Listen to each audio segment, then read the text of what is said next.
by that victory in the mini polls of November 27 last week. And he keeps repeating the fact that now he is confident that this country will move to a first world status by the time he passes on. He at some point even talked about the age of 90. And it's interesting. It's this level of confidence that we now want to look at with my panelists this morning. Waziri Kipruto Arap Kirwa, who served as Agriculture Minister in the Kibaki One administration, as also a member of Cherangani. Karibu sana, Waziri. Thank you. Makali Mulu, Dr. Makali Mulu is with us this morning. He's the MP Kitui Central. Karibu sana, Bwana Mulu. Thank you, Fred. And Kibe Mungai, Advocate of the High Courts, is here with us this morning. Karibu sana, Wakili. Now, all three of you gave your own predictions and analysis before Yes. The events of last week. Most of you are definitely, or at least part of the analysis you gave was definitely inaccurate. What we saw last week was something different.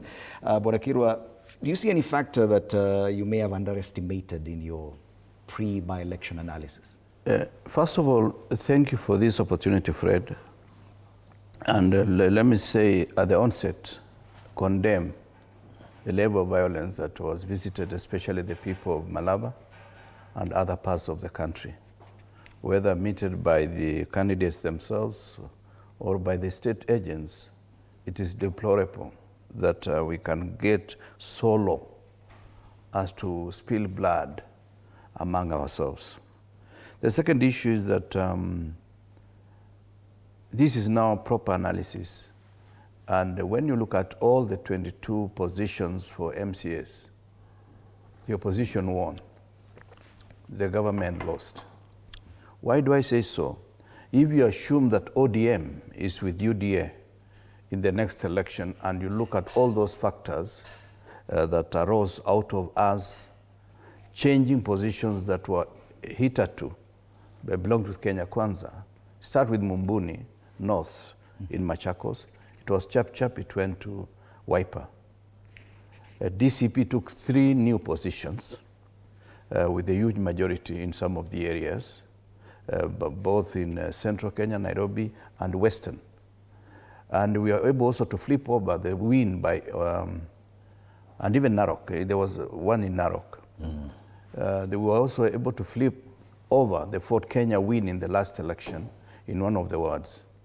And also, DCP beat UDA because UDA got only 61 votes in Kisau East.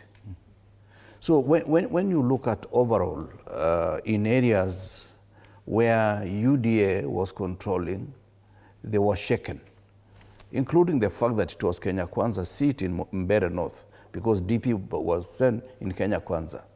The fact that we lost by a paltry 300 votes does not in any way signify anything, given the fact that there was heavy presence of the state agencies and all the funny guys in town went to those places. A by-election is slightly more dangerous than the main election. I came in a by-election in 1989, and all the crooks, either from Nandi, from Eldoret, from even other constituencies within Trans Nzoia, they came camping in Cherangani. Some of them were supporting me, some of them were supporting my opponents. And it tells you it does not reflect the true picture of the situation. What I've maintained, and I still maintain, is that Western Kenya has gone away from Kenya Kwanza. Despite the win in... The win in Malaba, it was just a difference of 1,000 votes. And they employed 3 people, one in South Africa, one in Uganda, and one to KRA. And everybody was there. A lot of mattresses, millions of mattresses were given to the people. Millions of shillings were given. I don't think they can afford the same come the next general election. And it was very clear that if it was just a fair play, without hurting people, without scaring some of them, damaging vehicles, it was clear that we were going to take that seat. Now, go back to the last general election. In that seat, there were 40,000 votes going to Kenya Kwanza. ANC won with 22. UDA got 20, the same votes that Panyako got. So 40,000 votes in that constituency were friendly to Kenya Kwanza. This time round, it is 50-50. with the state presence in a very heavy way. Okay. Yeah. But definitely, Bwana Makali Mulu, the numbers were never going to change anything because at the